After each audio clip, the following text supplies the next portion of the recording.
Although slavery itself has ended, the after effects still linger. Chairman of the Emancipation Support Committee, Kafra Kambon, says it has caused mental damage which has passed from generation to generation. He says in some cases, it also causes people of African descent not to accept who they are and embrace their culture. Mahalia Joseph-Wharton has more. One professor of psychiatry at Mount Sinai, Dr. Rachel Yehuda, conducted an in-depth research on how serious incidents of trauma like slavery can be passed down through generations in shared family genes. Her research reveals that when people experience trauma, it changes their genes. This change is then passed down to their children, continuing the cycle. The chairman of the Emancipation Support Committee, Kafra Kambon, said the trauma can sometimes make Africans distance themselves from their culture and the suffering their ancestors endured. He said the psychological and emotional damage done to those enslaved has left an untreated trauma.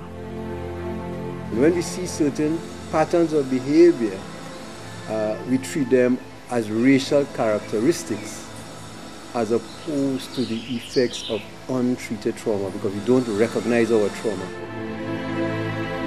He said for hundreds of years, the Africans experienced heavy amounts of trauma.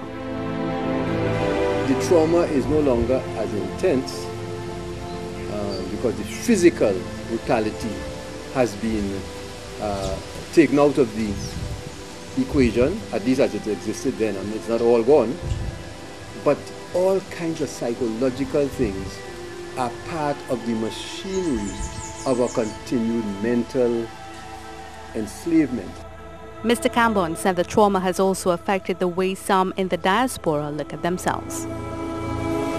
Why is there a preference for, say, fair skin, people with fair skin? Why is there a preference for that? Why do people feel that there's something superior about white people? And these are psychological realities in our society today, and it all has to do with that and the fact that all the things that inculcated those values, those beliefs, and all of that, those things are not addressed. Mr. Kambon said everything society has learned about Africa leans more to the negative side. He said there is a need to constantly educate the public on the positives.